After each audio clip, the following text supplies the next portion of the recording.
Agora son avós, pero tamén pasaron por iso. Pola época das ilusións e do acné.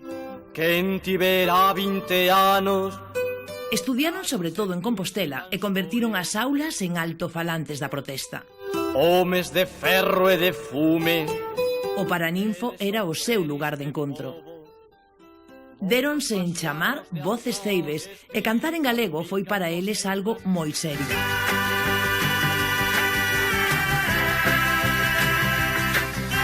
Outros houbo, sen embargo, que tiveron a mesma idea de cantar en galego, aínda que a súa intención fose tan distinta e tan lexítima como a de ser famosos, ascenderse máis nas listas de éxitos. Tren que me leva pola beira do miño, me leva polo meu camiño. Os seus camiños non haberían, sen embargo, de ser tan diverxentes. Entre o Paraninfo e a Stop List, aló polo 60, discorre a nosa historia.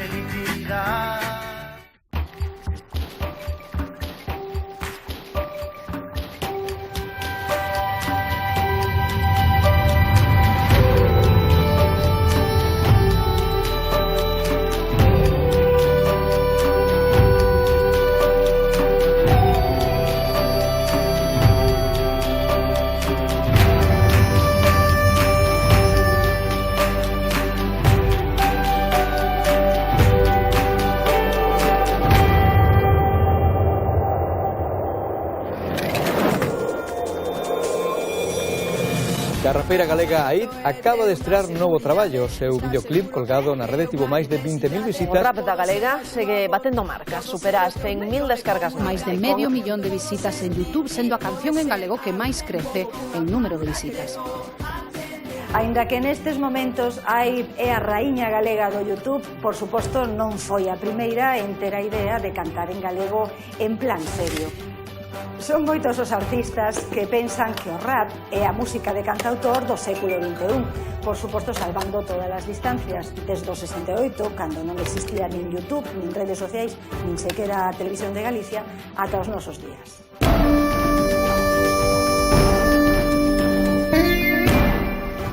Toda historia ten un principio e un final. De feito, esta historia empeza nos 60 en dúas cidades, en Santiago e en Ferrol. En Ferrol, por exemplo, naqueles anos, máis ben, había mariños, comerciantes, obreiros do metal. En Santiago, pois eran case todos médicos, ou curas, ou estudantes. De Ferrol era, por exemplo, Andrés do Barro, sí, o do tren, a pandeirada, Corpiño Xeitoso. De Ferrol, Vicente Araguas, e tamén estaba Juan Pardo, por exemplo. Que pasaba con Juan Pardo? Que se decía moito que había unha envexa, unha rivalidade, incluso unhas relacións bastante conflictivas.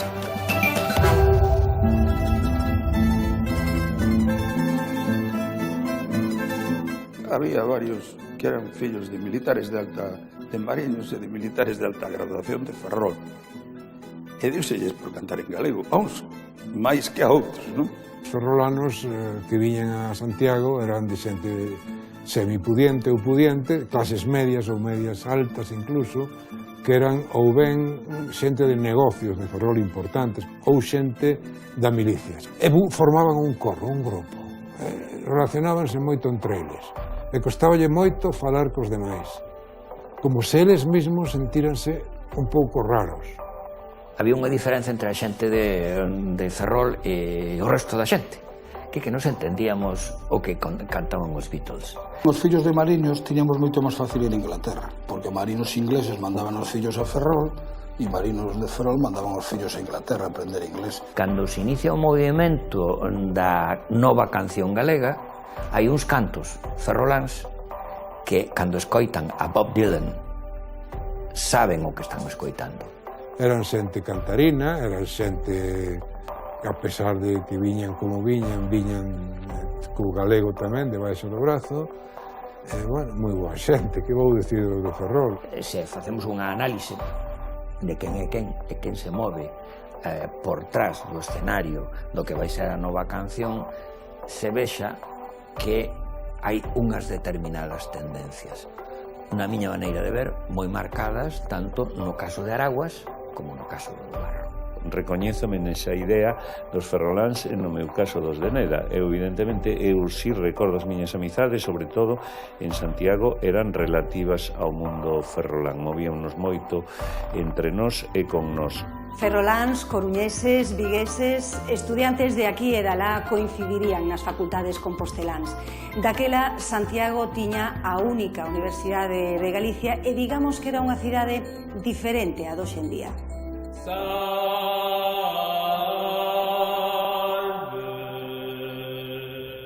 Santiago era outro universo.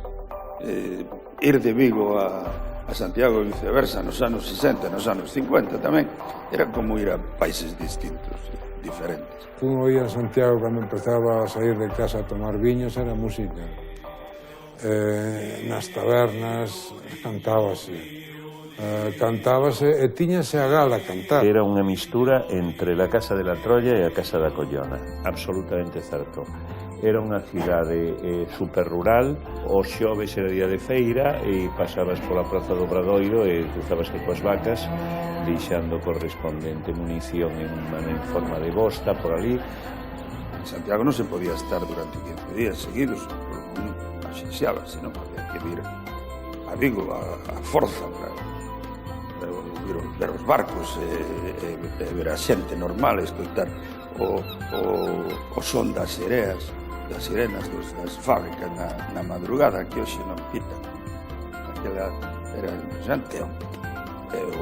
O burbumbio dos tranvías e os pitidos dos coches, porque os coches estaban pitando todo o tempo. No sitio que nos íamos xa cando éramos da cáscara amarga, como decían os do réxime, que era o 42 do Franco, había un club de cantadores maravilloso, non? De cancións galegas populares e tradicionais. En Santiago non se podía ir con ninguna rapaza a bailar, se levala a bailar, non había bailes nos anos 50. Depois empezou a haber pouquinho a pouco nos 60.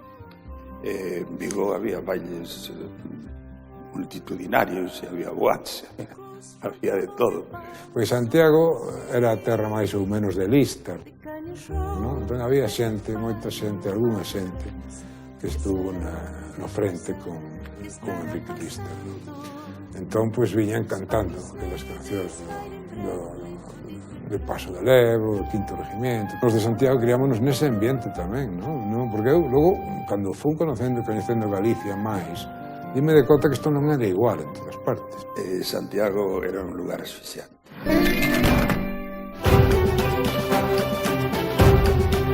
Só nos consolábamos que a presencia do campesinado que invadía a cidade todos os xoves. Para a gran felicidade de don Ramón Otero Pedrallo, que nos aconsellaba que os xoves fóramos a Santa Susana, faláramos cos paisanos, comeramos o pulpo e disfrutáramos desa invasión pacífica que había todos os xoves. Era o día da feira. Os nenos íbamos ver como se compraban os cabalos, ese era un dos entretenimentos meus preferidos, como se negociaban polos dentes, se abrían os dentes, tal. E ali é onde vimos como se iba creando a nova raza do cabalo galaico bretón, apto para a carne, na zona de Santiago. Na actualidade sería tanto menos impensable que a 2 pasos da catedral vacas e cabalos convivisen con intelectuais e estudiantes.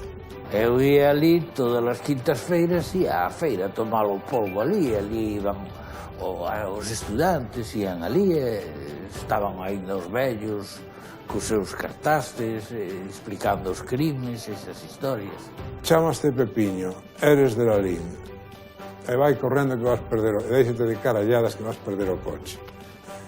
Este era un dos chistes que máis se contaban porque era moi real. O rapaciño da boina que metía unha peseta, un real, non sei que era, unha destes casetos que había, para ver o futuro. E o futuro que estaba mirando mandaba un papelillo. Chamas de Pepiño, eres de Lalín, cousa moi probable, e a maioría daqueles, e vai correndo que vai ao autobús. Ramón Otero Pedrallo falaba moito desto, precisamente. Botaba moito de menos aquela cidade levítica na que os xoves vías todo ese escenario da gandeiría galega e o resto da semana, incluídos os xoves, vías o escenario das sotanas negras. A verdade é que son imaxes que non deixan de sorprendernos. Moitos intelectuales galegos e de xente de prestixio eran partidarios de que siguera aí a feira. Non me gusta comentar nomes, pero lles parecía ben. E cando era cousa de levarse eso a outros sitios máis exactos, pois se opoñían. E tiñan gran impulso mediático de que eran xente de moito progreso. Eran aínda os tempos da longa noite de pedra, claro. Pero tamén tiña o seu encanto aquela cidade. Ti querías buscar un amigo e sabías onde localizalo a calquera hora. Pois esta había costado 30.000 pesetas. E esta había costado 100.000 daquela. Este son eu. Esta é a miña primeira foto que fixen. As miñas primeiras fotos. Mira o correo, os talleres do correo que hai no Tipies. O correo foi unha auténtica escuela para todos. Mira Franco con Quiroga, ves? Eu retratei a Franco moito, ademais. Pescando, teño fotos pescando, de todo tipo. Con Franco non era moi difícil o traballar, é máis difícil agora con certos persoeiros. Na Alameda, cando era a feira aí. Mira. E este tamén.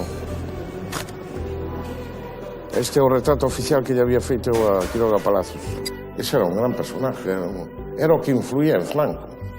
Eu teño unha anécdota no aeroporto de Santiago que estaba Pepe Albite comigo, donde o cardenal lle dixo a Franco Majestá, hai que... Majestá non chamoulle... non recordo agora como lle chamou. Hai que ampliar el aeropuerto, porque pode venir el Papa. E Franco contestou, ¿y si no viene? Cardenal de Santiago, ¿y si viene? de su bendición a todos los gallegos. E terminou ampliando o aeropuerto. También han sido modernizados los de La Coruña y Vigo. Aqueles tempos eran preciosos.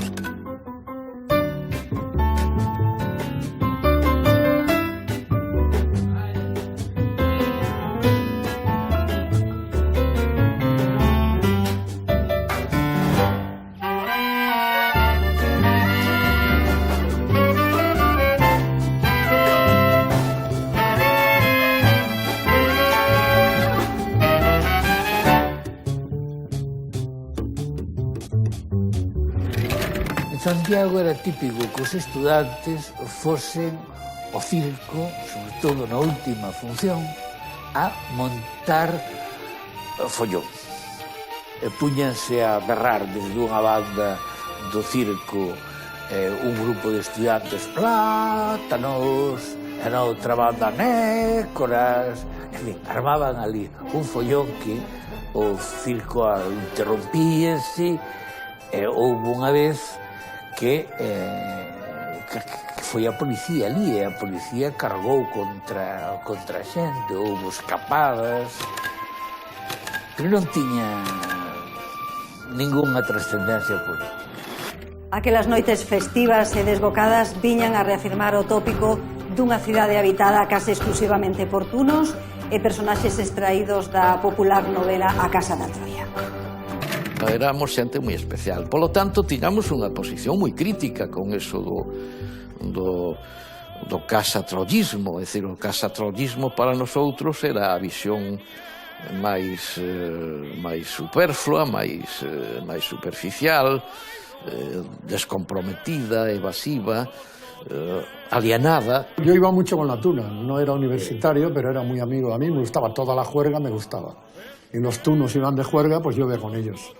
Y me invitaban siempre cuando iban de viaje, si podía me iba con ellos a Portugal.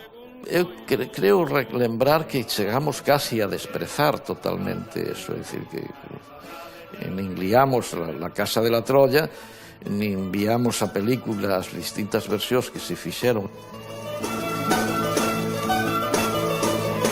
Yo entonces tomaba algo que ahora ya no tomo, que era gin cas, que era ginebra con cas de limón. Luego desapareció el CAS, no sé qué pasó, y ya no volví a probarlo. E a xente, que é o meu caso, por exemplo, que éramos probablemente os afrancesados, que estuvemos moi atentos ao que significou todo o movimento do Nouveau Roman, a nova novela francesa, pero particularmente a canción francesa.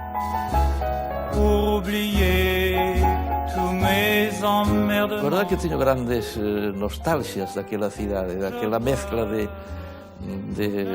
gran bosco de pedra, como diría o poeta Salvador García Bodaño, e de cidade rural.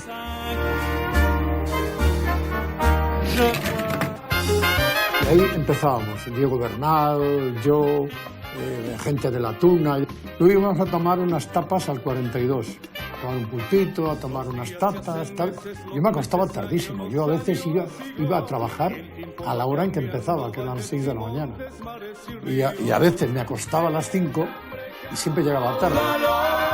Cuando yo llamé a Radio Galicia, que era muy tarde, porque fui de noche a preguntar por las pruebas, la que me abrió la puerta fue María Teresa Navaza. Pepe Domingo Castaño empeza a traballar en Radio Galicia, pois diría que casi un ano despois que a min. Entonces yo le dije, y es muy difícil ser locutor y tal. Y dice ella, no, bueno, hay que saber y tal. ¿Tú crees que me cogerán? Y dice, bueno, pues ven mañana y a ver, tal. Y mira por dónde, luego trabajé mucho con ella. E facíamos programas, Santiago Davila empeza a ser como locutor e hizo conmigo nun programa que eu facía para Diario de 2 horas, que era Horas Jóvenes para os universitarios sobre todo. En Santiago había unos locutores fantásticos, con unas voces prodigiosas, pero no improvisaba nadie. Claro, yo llegué allí, en vez de decir, hola, buenos días, transmite... Digo yo, hola, buenos días, transmite Radio Galicia, Santiago de Compostela, de la Sociedad Española de Radiodifusión. Claro, es una locura, eso no lo hacía nadie. Y al principio chocó un poco, pero la gente rápidamente me caló. Y la gente me siguió muy rápido. Era una ciudad maravillosa. Yo no puedo olvidar aquel Santiago, que todavía sigue conservando... Yo creo que no ha perdido demasiado Santiago. Nesa cidade plácida, nesa cidade cunca que en un momento dado, por exemplo, dixo Cunqueiro, aparece algo excepcional, aparece algo que remove un pouco esa cidade pétrea. Que é esta cousa? O concerto e a chegada do cantautor Raimon a Santiago de Compostela. Dos plens de nit buscan la llum, buscant la pau, buscant a Déu. No 67 veu Raimón a dar un recital aí na residencia de estudiantes. Bueno, cando veu Raimón armouse un lío. Raimón era un estandarte da revolta estudiantil. Ben, podíamos escoitar en directo e demais, poder corear como sempre as que máis me gustaban. Yo tengo un recuerdo vivo porque era algo impensable. Para empezar era un campo de fútbol, cosa que no era habitual. Después nada más llegar en aquel aeropuerto que teníais que ahora ya es otra cosa, el avión, y había unos policías, había unos estudiantes que no esperaban y un policía que nos seguía por todas partes. Y después me llevaron por aquí y por allá y charlamos de muchas cosas. Empeza a relacionarse con todos os que andábamos naquela movida e pasear con él por Santiago pois era un espectáculo porque o conocía todo o mundo viña a abrazalo, todo o mundo viña a falar con él, todo o mundo viña a pedirle un autógrafo, cousa que non lle gustaba moito. Mientras íbamos por las calles de Santiago al hotel donde me hospedaron los estudiantes, pues allá había un señor y era un policía y la gente estábamos todos así y tal igual, y cuando se van los chicos que me acompañaban me llama y me dice, ¿podría firmar un autógrafo para mi hija? Son estas cosas que yo me quedé y dice, coño, ¿qué coño pasa aquí? No entendía nada.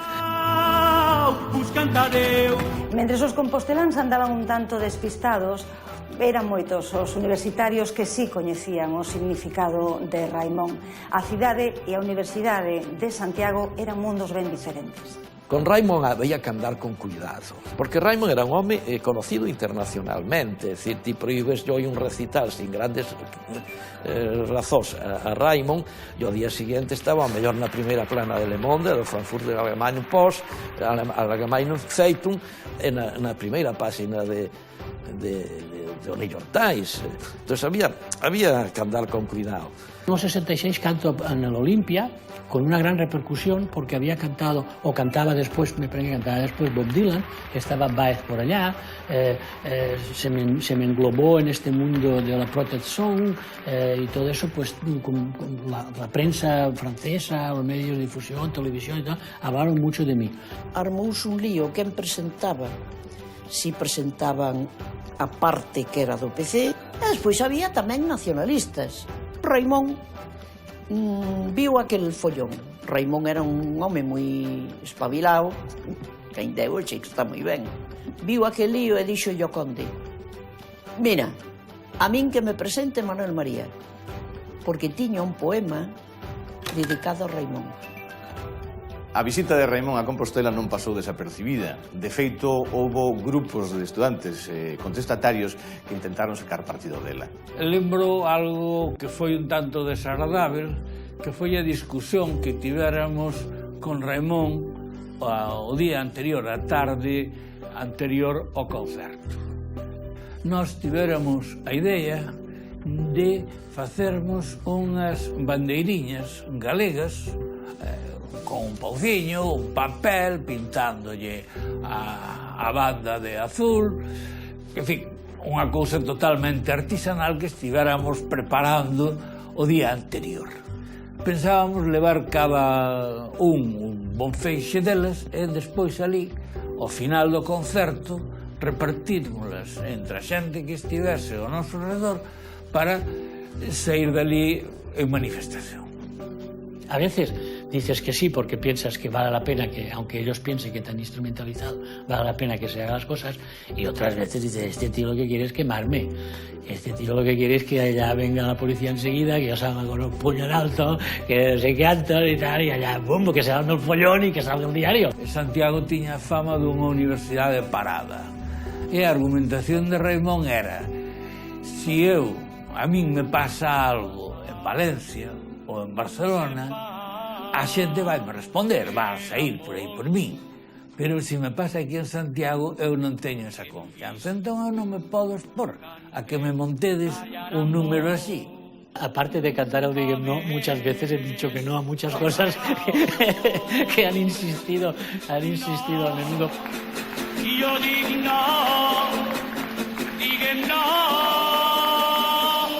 nosaltres no som d'eixemó, no, diguem no. Este tipo de discusión la tenía bastante a menudo, pero no, la verdad, mi sincera respuesta es que no me acuerdo. Al vent, la cara al vent, el cor al vent. Y canté y de pronto allá caía una especie de lluvia fina y la gente le parecía normal, cosa que aquí se hubiera ido todos, pero allá es mucho más normal lo de la lluvia y no era muy fuerte y canté y después me llevaron por aquí y por allá y charlamos de muchas cosas. Foi un recital asombroso, porque é certo que a autoridade autorizouno, pero eu creo que deberon de quedar repesantes, porque chegar ali ao estadio e ver en catalán versos que cantaba Raimón, diguén no, no creguín en las pistolas. Dimos conta de que, ainda non era o 68, estábamos cheos de forzas do orden por como se fora, como se aquí al lío que se fora a facer non era un recital, parecía que íbamos a poñer unha bomba. A mesma policía quedou asombrada e a xente que non estaba moi mentalizada desconcertada, porque claro, estábamos afeitos tanto na canción galega como na canción castelá a outro tipo de cousas. Jo vinc d'un silenci aquí teníamos la losa de la dictadura, pero cuando ibas por el mundo tenías la sensación de que podían cambiar las cosas. Tenías el Che por un lado, la revolución cubana que empezaba a tomar cuerpo, toda Latinoamérica que se movía, que tal. Bueno, todo eso sabemos que después vinieron todas las dictaduras y todo lo que tú quieras, pero era ese momento que daba la impresión, el Mayo francés del 68, o sea, daba la impresión de que se iba a regenerar, que iba a desaparecer la pobreza, que iba a haber libertades, o sea, que era posible. Y eso dio muchas fuerzas para poder continuar, aunque incluso cuando ya no era posible, o sea, que cuando ya se vio que eso no iba por aquí, vaya.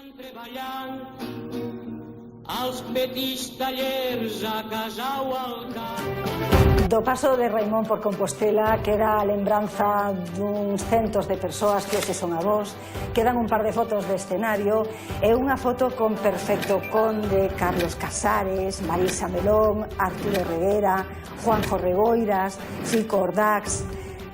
Hai dos detalles nestas fotografías que chaman a atención. Unha é que con Raimón se inaugurou a postura iconográfica do cantautor da época, con o seonllo subido sobre unha silla e a guitarra en ristre, e a outra é o estilo Nouvelle Vague do público, sempre elegante, e que sempre, alo menos para as fotos, sacaba o cigarro. E tamén queda un documento curiosísimo, que é a factura dos gastos de imprenta. Nos folletos coas cancións de Raimón, que traducían ao galego naquele momento Carlos Casares e tamén Salvador García Bodaño, gastáronse 11.553 pesetas, un orzamento que non estaba nada mal para a época, o que ven a reforzar a idea de que xa naquele momento o cantautor de Xátiva pois non era un calquera nesto do mundo da música. Benedicto, Viviano, Moscoso, claro, viron a Raimón nunha situación anormal para aquel momento no mundo da música. Un artista, el só, coa súa guitarra, cantando as cancións nacidas das súas propias vivencias. Entón, inmediatamente, copiaron ese modelo. Home, eu querería facer algo deste tipo, non? Así que actúa como un elemento de absorción e de encamiñamento. La canción en España en general era a base de lentejuelas y las portadas de los discos con un coche y todas esas cosas, un coche rojo, no sé qué y tal cual. Entonces se ve que hay un tío con una guitarra, pues la gente lo escucha, está atento. Y sí, yo creo que eso fue para la gente joven que tenía ansias por eso, ver que era posible, ¿no? Ese modelo que se sustentaba en algo moi propio da época, faino por ti mesmo, coller unha guitarra e tamén trasladar as propias vivencias de un a esas cancións. O meu país é verde, nevoento e saudoso e antergo é unha xente e un chan. O meu país labrego e mariñeiro é un recuncho sin tempo que durme no gallán, que quece na lareira e alonas carballeiras botar rir. É unha folla no vento, alento e desalento o meu país. O 9 de marzo de 1968, a tranquilidade na vida académica viuse interrompida por un incidente protagonizado por centeas de estudiantes, mozos e mozas que ocuparon o edificio central da Universidade na Praza de Mazarelos durante 3 días, ata que foron desaloxados pola policía. Toda a cidade estaba movilizada. A xente do mercado, que rodea a universidade, cando nos pechamos viña cos cestos con unha empanada, con tal, con cousas, con froita, o que tiñan a man, non? Para que tivéramos algo que comer da noite. O sea que nunca tivemos en contra unha cidade. De que se queixaban realmente os encerrados? Onde estaba a semente, a orixen dese descontento?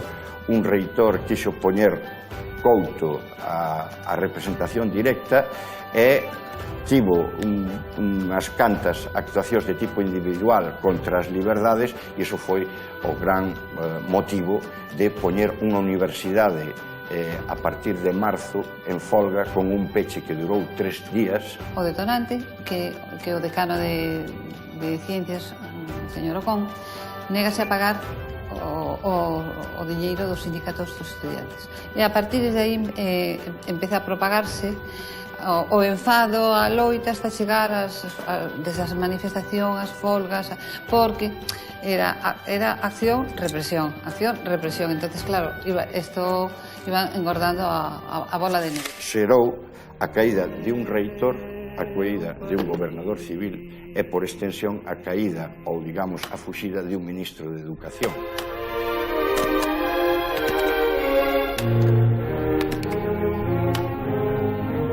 As fotos que lles acabamos de amosar son do arquivo persoal de Álvarez Areces. Son das que non saían nos xornais. Son fotos, algunas de ellas, difíciles de encontrar porque yo recuerdo, por ejemplo, algunas al salir de... pues me multaban, iba a la cárcel, tal, cumplía, salía, hacíamos una foto aquel día. Bueno, son instantes que o los tienes tú o desaparecen, ¿no? A cabeza de Álvarez Areces e o sentido táctico para ir por diante dos acontecementos foi moi importante para que houvese un 68 como o que hubo aquí. En moi pouco tempo o Tinin convirtese todos nos damos conta que efectivamente é o home de eficacia, é o home da organización. El PC en el que yo militaba pues no tenía una organización numerosa, tenía eso sí una organización pequeña pero conectada, vamos a decirlo así, con un aparato mucho más desarrollado en otras comunidades españolas, en otras provincias. Entre uns e outros formouse nos meus tempos ali unha base de xente xove que podía ser xente, éramos 3.500 según vin, estudiantes, pois eu sempre calculei unha cifra de estudiantes militantes, ven dunha clase ou de outra, etc., xente comprometida que actuaba de 200 persoas, que son moitas persoas. Nuestra vida era pública, ¿no? Era pública, estaba ligada a la actividad académica y a la actividad política, y yo creo que mostraba una manera nueva de hacer política, ¿no? Ahora, cal era o núcleo onde xiraba toda a información? Nas tabernas e nos cafés. O Gallola foi o cuartel xeral do PC, o Gallola e o 42, o Gallola dos estudantes e o 42, onde había un nexo da vella militancia coa nova militancia. E logo os cristiáns iban ao Cantábrico. Algúns deles estaban sempre vixiados pola policía, outros non. Tiñamos máis mobilidade que a policía, que tiña outras cousas que atender, non? Entón, os cafés, dentro dos cafés, chegaba a outros cafés. De café en café pasaban as informacións. A liberté, longtemps je te gardé, como une perle. Cando foi maio do 68, todos os estudiantes de Santiago estaban na clase, algúns estaban na cadea, e unhos centros, coido con os centros expedientados con prohibición de asistencia a clase, xa a represión xa que era, xa foi moito antes. As protestas de Santiago producíronse 3 meses antes que en Francia, que o famoso Maio francés. O que pasa que o tópico de dicir que Santiago foi un reflexo del Maio do 68, pois é moi poderoso, é a preguiza mental moi grande, moi vai ser un reflexo se foi posterior. Despois do 68 xa nada sería igual en Compostela. Os planos de desenvolvemento económico facilitan o acceso á universidade das clases medias. O número de alumnos matriculados duplícase ata chegar aos 6.000 e na cidade, debido aos aforros dos emigrantes, invístese en novas construcións que propician a creación do ensanche. Moitos estudantes xa non viven en residencias nin en pensións, senón que comparten piso. Houve que aprender a vivir en comunidade, de repente éramos 4 ou 5, a miña primeira experiencia foi pois, no Rudo Franco, con Luis Corchón, con Santiago Lamas, non me acordo quen máis. Entón, aquilo era unha especie de kibuz. No curso 65-66 xa había mulleres alugando pisos en Santiago. O caso de Carmen Nieves, Carmen Beltrán e algunhas persoas máis vivían en pisos de aluguer. Todo eso foi unha escola de relación personal, de aprendizaxe de relación cas mulleres e as mulleres cos homes e todo isto, non? Foi grande aquelo. Que además as mulleres en aquel momento pues, era prepararlas, o sea, ir á universidade sí porque tiñamos aí, non? Pero era prepararlas para ser unhas boas amas de casa, casar ben, ser boas amas de casa e ter servicio doméstico. Todo isto xa vai creando unha separación dentro do propio sexo. Isto xerou un novo marco de liberdades, de acción individual e ao mesmo tempo un espazo para poder reunirse. Pequeno, pero un espazo de sociabilidade e ao mesmo tempo de conspiración. Yo diría, en términos así un tanto jocosos, que nuestras redes eran los grupos de militantes o de amigos con alguna vietnamita. Unha vietnamita é un instrumento confeccionado artesanalmente para reproducir papéis mediante un cliché previo escrito a máquina sin tinta e que logo se pon sobre unha telilla que unha vez posta tinta e pasando un rodillo por riba vai facendo papéis un por un.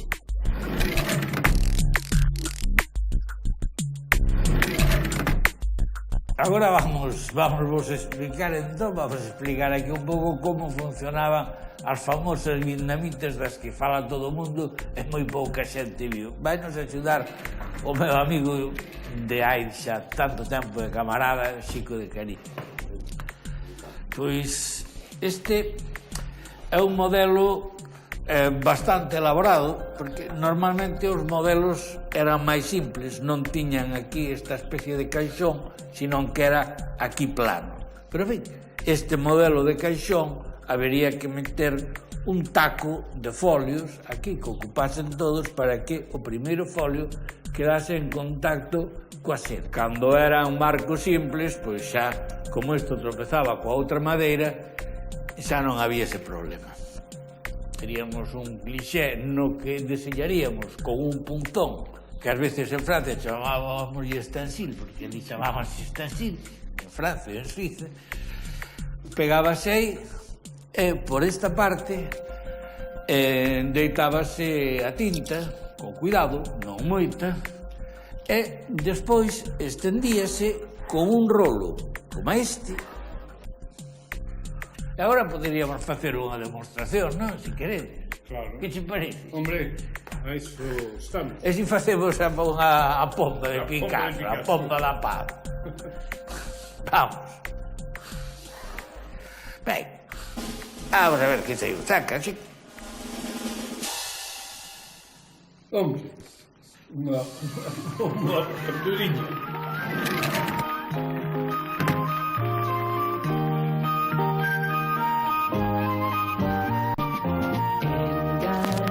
Juan Pardo folle pedir a Picasso que lle fixera a carátula do disco, non? E dixo, e de que vai isto? Cántame este. Anduriña, sí, home, anduriñas son las golondrinas, sí, eu me acordo. Porque Picasso acordábase moito de cando era neno, cousas que os vellos nos acontece, lembrámonos de cousas de pequenos, e dixo, sí, te la hago, porque yo de Galicia me acordo muchísimo e tal. Bueno, é certo. Mandoulle Picasso o dibuixo, e o dibuixo, se o ves máis que unha anduriña, parece unha pomba. Que ocorre? Que Picasso, en vez de pintar unha anduriña, pintou unha pomba, porque pintou tantas veces a pomba da paz para o movimento comunista internacional, o movimento da paz de Praga, que cada vez que tiña que pintar un paxaro salía unha pomba da paz. E entón esa é unha anduriña medio híbrida de pomba. Pero está ali no disco, non todo o mundo pode dicir que Picasso lle pintou, e pintou-llo por galeguismo, por memoria personal de Galicia e da Coruña. Tenía una mirada que me conmovió. Lembraba a Juan Pardo por entón. Le canté Anduriña y Picasso se emocionó recordando los años que había vivido en A Coruña. Sonríe con maldad.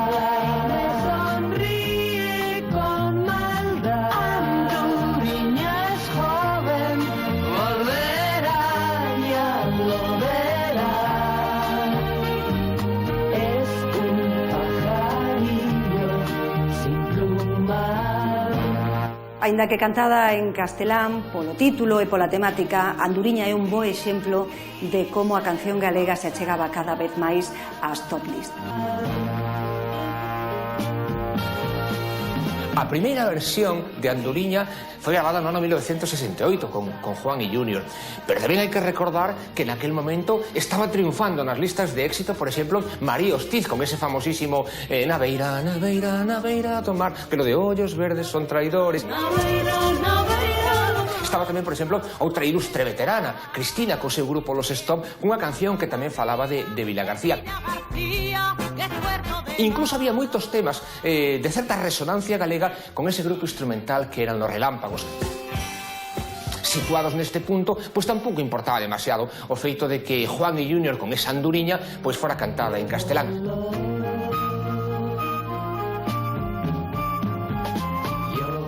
Hai cualidades que definen un artista. E unha, moitas veces, é a insistencia, a capacidade de ser recurrente, de intentar pelexar polo que un cree, ¿no?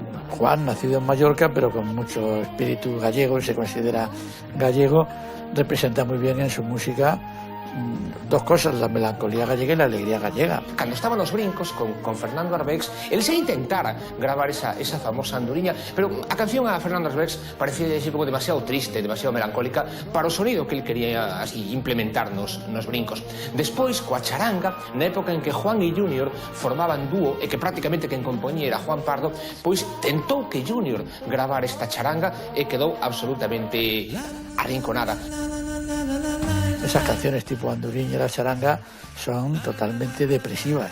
Desde la niña que se va del pueblo y todo el mundo habla mal de ella, a ese perdido en el bosque que escucha una charanga, sombrío, brumoso, es decir, refleja muy bien el paisaje. Foi finalmente no ano 1969 cando Juan Pardo conseguiu por fin gravar en solitario esta charanga.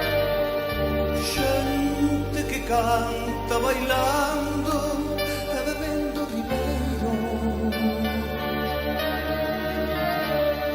e unha mociña chorando baixo o castiñeiro. Pero Juan Pardo se retira en el momento en que se da cuenta de que sus canciones no tienen tanto impacto en el público. Me imagino, porque no soy su manager, que le saldrían menos conciertos, es decir, se junta con la crisis general. Es decir, la gente quiere ver caras nuevas. Un camiñante perdido, eu estou ferido, eu sou o teu amigo. Mentres Juan Pardo teimaba por facer valer a súa condición de galego periférico e posicionarse nas top list, o apacible ritmo da vida santiaguesa comezaba a verse alterado. Unha nova xeración entonaba xa os seus primeiros himnos de protesta.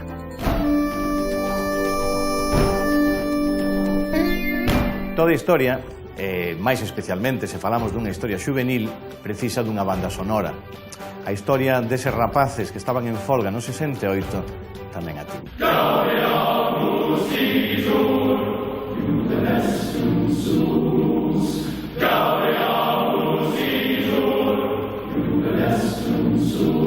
O Audeamus Igitur é dunha coherencia histórica total. Primeiro, é un himno goliardesco, é dicir, é un himno dos estudantes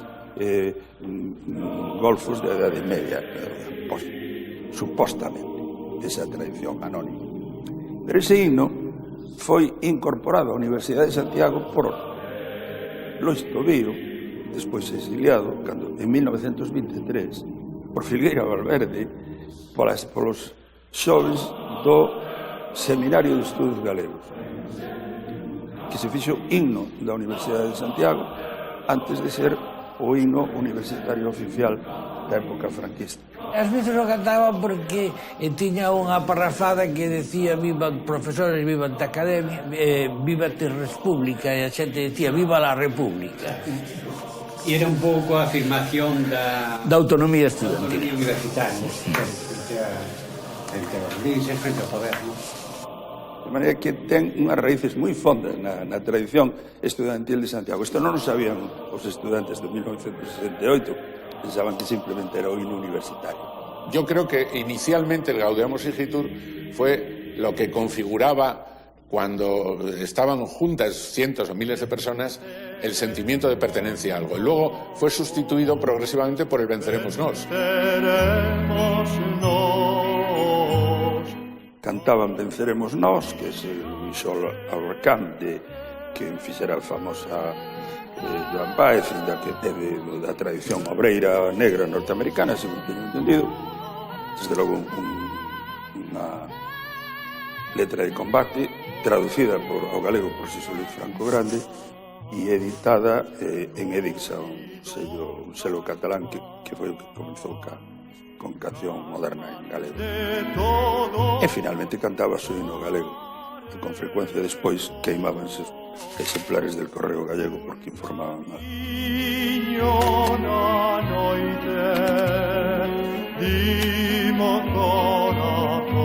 Esa secuencia recordo moi vivamente de Tela Vista. Eu non era estudante, pero himno galego non, bueno, sí, non sei por que orden, himno galego, Luisol Aurcán en galego tamén, de Gaudeamus Igitur e queimar o Correo Gallego. Na famosa terceira noite, na praza que está frente á fachada principal da nosa universidade, estes 200 homes cantaron unha canción de protesta que non é galega, pero que acababa de ser vertida ao galego. Venceremos nós, que é xa un eslogan. Centos de estudiantes confirmarían o carácter de himno do Venceremos Nós cando cantaron a saída do concerto da nova canción galega na Facultade de Medicina o 6 de abril de 1968, no que foi un acto máis da folga contra o decano do COM. Que cantaron naquela noite terrible e luminosa de Santiago dun mes de abril 200 rapaces heroicos da Universidade de Compostela. Acababa de nacer a nova canción.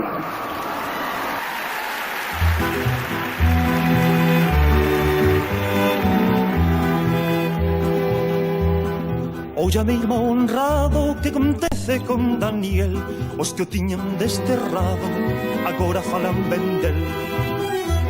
O palurdo de Almalere da o tendeiro desertor, o vinculeiro da merda disfrazado de señor, o lurdo carcarre frito, o monifate d'antroido, o aprendiz de señorito, marqués de Quero e non poido. O badoco endomingado, xoglar moi pousa fol, o forricas desleigado, o pequeno burgues mol, o devoto do nanismo, o feligres de pesebre, o tolleito de cinismo, o que dá gato por lebre. O rateiro de Peirao, o refurgallo incivil, valense de ti, irmão, pra esconder a casta vil. Escoita puto nefando, criado na servidume, non pasará o contrabando, dice teu noxento estrume. Grotesco escriba sandeu inxertado nun raposo, Daniel nunca foi teu, porque Daniel é noso. E aunque a ti che importe un pito, sabrás que gousas a vida, que estás incurso en delito da apropiación indebida.